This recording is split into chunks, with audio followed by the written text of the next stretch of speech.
Greetings CNN tinfoil hats.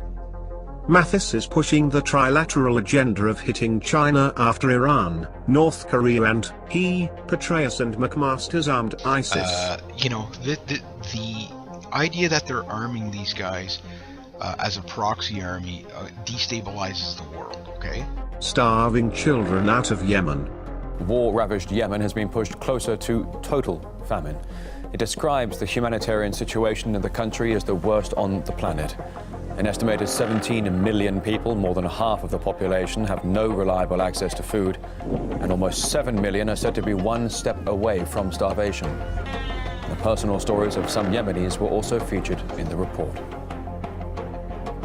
My youngest son is sick. I went to the hospital and they told me he was suffering from malnutrition. I'm afraid my son will die, and I would blame myself for that. I was even thinking of selling one of my kidneys before I received some humanitarian aid. We've been living in hunger since the beginning, and now we cannot even buy as much food as before. For a year, I had to carry water in jerry cans 5 times a day. Amid the ongoing catastrophe in Yemen, the international reaction has been mixed.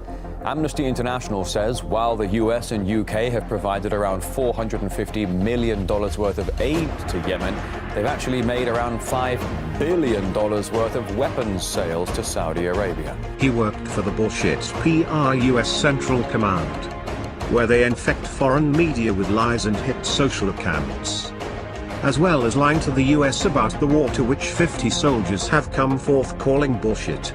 Those are Cosby and Hillary numbers. So how is that war going? Whenever you're exposed to advertising in this country, you realize all over again that America's leading industry is still the manufacture, distribution, packaging, and marketing of bullshit. McMaster's is also a CENTCOM and is proposing 150,000 more to Afghanistan, which we will call Operation Human Shield. Hey, wait a minute! Now keep in mind, Operation Human Shield will suffer heavy loss. He was put in by national leaking Petraeus through KKR, his investment company, who made a bullshit campaign about friction with globalists, but the globalists like KT McFarland are staying along with all the Obama security leaks thanks to McMaster's. He is Petraeus, who trades national secrets for sex. Little sock puppet. As he worked out the counterinsurgency approach to Iraq when he commanded the 3rd Armored Cavalry Regiment in Tel Afar, long before the more noticed work on the counterinsurgency manual led by General Petraeus. It was McMaster's plan to arm ISIS. Meanwhile, Lockheed Martin is making half of its weapons for foreign countries.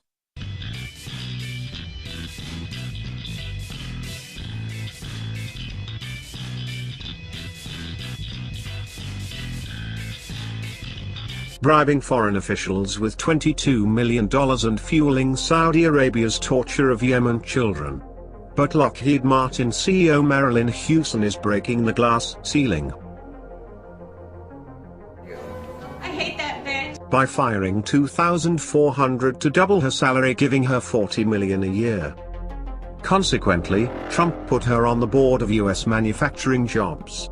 Lockheed makes shit equipment as your #1 tax recipient, causing many crashes, notably 250 killed, often being transported, which puts a lot of pressure on Lockheed Martin's Skunk works. Ben Rich, former president who brought stealth technology, has made allusions to reverse engineering from alien spacecraft, which could be psyops to discredit researchers. Today's Skunk works is scary. Aside from making hybrid drone airships to replace truckers, Skunk Works has made cold fusion reaction AI drones with no remotes. Generation of airplanes that doesn't rely on fuel and can just stay aloft, unlimited range, unlimited endurance. That's what nuclear fusion can do for an airplane. These no-pilot drones learn. And if we can embed capabilities for those aircraft to actually learn from what they're experiencing from one mission to another, we can enrich how those aircraft can operate and how efficiently they can operate as time goes on. Traveling from 6 to 20 times the speed of sound, these aircraft were designed to destroy China. It's that those programs started 10, 20, 30 years ago. And it's only now that we're able to start talking about it.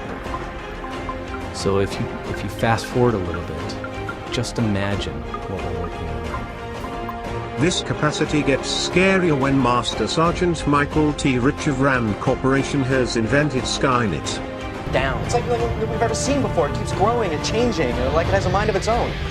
This can't be happening. Geeks know AI needs human rewards because it cheats. He took them off so computers could determine threat levels on their own. The Rand Corporation disregarded obvious game theory of savvy corporation to that of self-interest, reducing humans to consumers and cattle.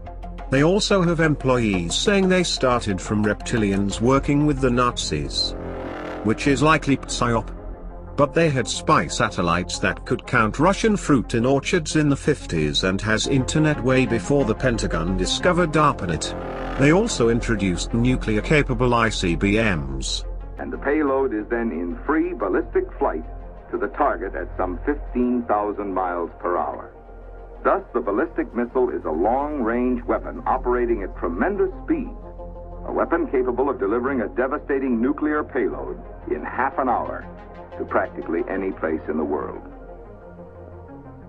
Their game theory suggested global nuclear war with 10 million surviving Americans as a win, and Oliver Stone borrowed so much from Khan, the leader for Dr. Strangelove of the Bland Corporation, that Mr. Khan asked for royalties. Another Rand leader, Graham T. Allison, invented academic psyops at Harvard. An important new book. Destined for War. There's no question mark after it, although I guess there is a question mark about can America and China escape Thucydides' trap. It's truly a very, very timely and very significant work on the most important relationship in the world, and that is the one between the United States, the established power, as he describes in his taxonomy of such situations, in China, the rising power, and a brilliant discussion of the factors and the scenarios that might actually lead to war between our two countries. He is doing such a good job presenting the academic reasons for invading China that he was asked to replace Rockefeller at the Council on Foreign Relations. Meanwhile, his Belford Science and International Affairs Center in Harvard, started by an oil corporation, he himself an oil baron, rates countries on the hit or befriend list in order of oil first, other wealth next, as they plan war. And surveilling the shit out of us with Skynet AI. This ugly bastard works with him. Also, VP on Council on Foreign Relations gave the Iranians the Tehran reactor through Argentina so he could say, look out, they have nuclear capability. They're nowhere near a bomb, but he continues to fearmonger.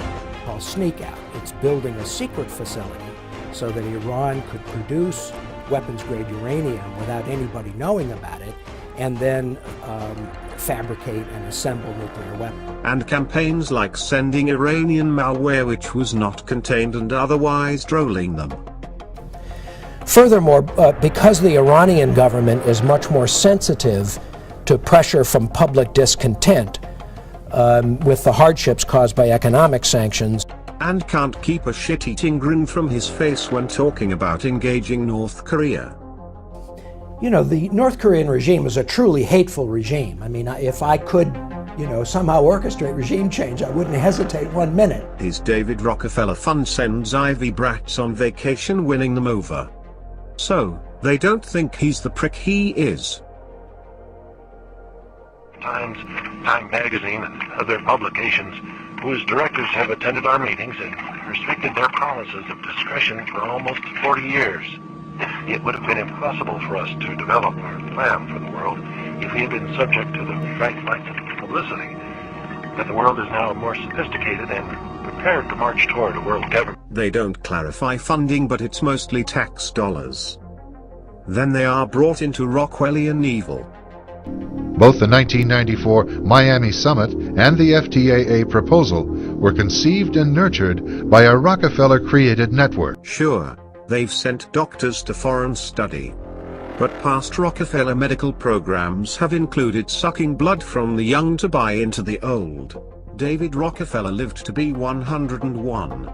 Note Kissinger, Zbrinsky and more familiar Cheney had the 7-country agenda ready at 9/11. And the port commissioner for the World Trade Center, and the funding for the building was Rockefeller. And where are all these people from? We find that the Republican Party and the Democrat Party both are pretty much in the hands of a relatively small group of people, with a membership of about 4,000. It's called the Council on Foreign Relations. It's currently directed by Richard Engels.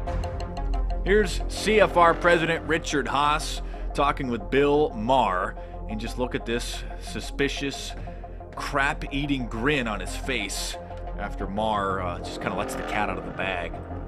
Okay, so as we discussed last time, you are the president of the Council of Foreign Relations, which secretly controls the world, I believe. They control media. Agreement was reached. The policy of the papers was bought, and an editor was placed in each paper to ensure that all published information was in keeping with the new policy.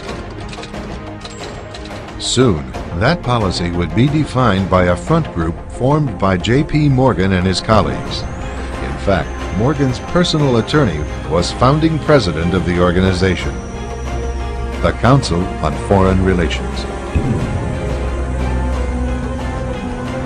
And all these organizations, including the CFR, continuously set up numerous subsidiary or front organizations that are infiltrated into every phase of the various nations' affairs. Asshole Microsoft working with the NSA Council of Foreign Relations. And the CFR is building the case to hit China because there's gold there.